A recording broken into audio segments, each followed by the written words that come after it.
Good morning, Kentuckiana. It is 9 o'clock on your Saturday morning. I'm Gabriel Gonzalez. We are glad you're here with us this morning. If you haven't stepped outside just yet, you're going to want to get out there. Absolutely beautiful way to kick off your weekend.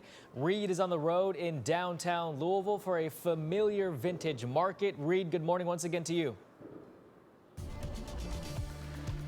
Hey, good morning, Gabriel. Good morning, everybody. Welcome to the 9 o'clock hour of the weekend edition of GMK. This is for Saturday. Yes, we're on the road as always, powered by Thornton's. We're under the 64 overpass here, down at the Festival Plaza beside the Great Lawn. What a beautiful morning. Let's go to our camera now in Jeffersonville, looking back toward downtown Louisville. It is a beautiful view.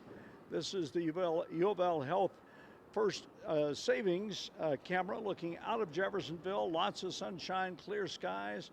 How about some temperatures? In the city itself, it's like Fern Creek 59, one of the cooler spots.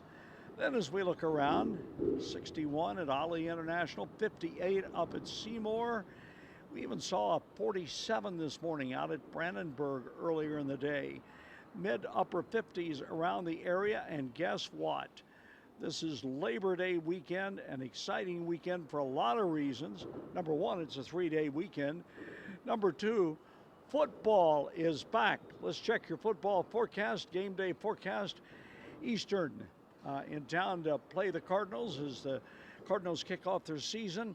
Temperatures in the 70s all the way through, lower 70s for tailgating. Oh, what a nice day for the game. Halftime 79. Dropping down to 76 by the end of the game.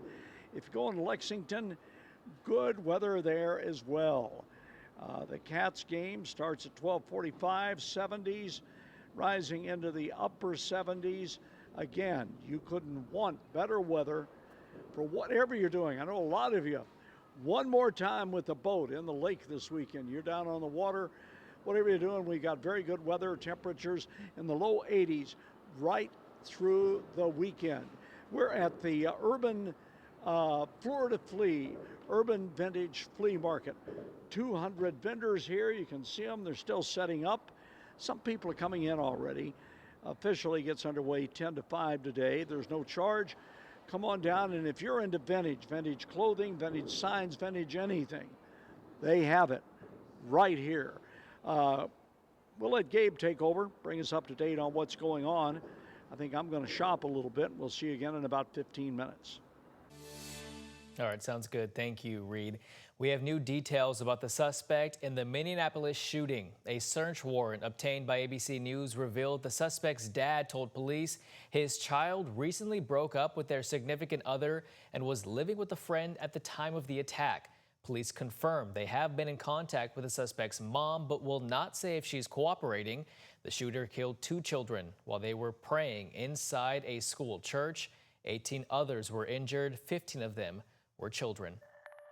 New this morning, a man is dead after a shooting in the Jacobs neighborhood. That's near Shively. LMPD was called to the 3700 block of East Wheatmore Drive. That's near Watterson Lake Park around 10:30 last night. Officials said they found a man shot dead. There were no suspects right now.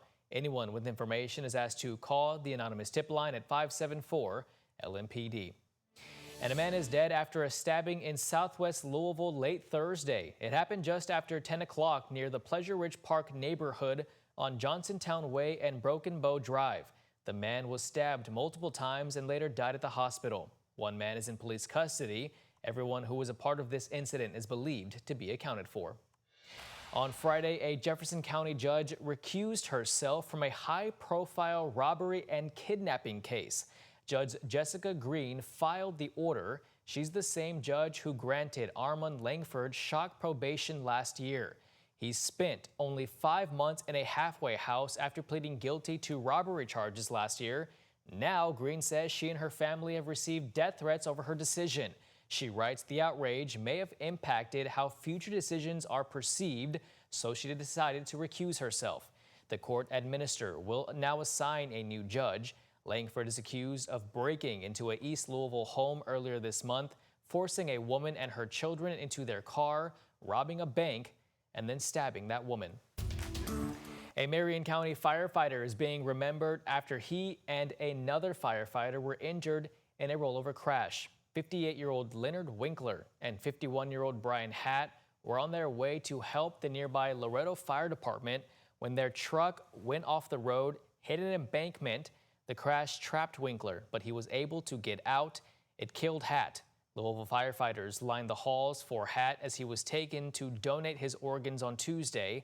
And yesterday, multiple fire departments paid their respects. Brian was someone who was always there, no matter the time of the day, no matter the time of the night. If you called Brian, he was going to be there. Winkler made a strong recovery and was at the visitation. He was made an honorary pallbearer.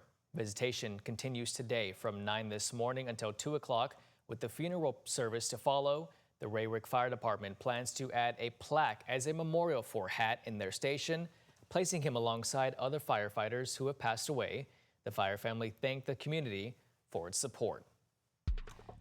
Well, Cardinal fans, the wait is almost over. Today is the season opener for U of L as they take on Eastern Kentucky right here in Louisville. This year, there's something new on tap for fans.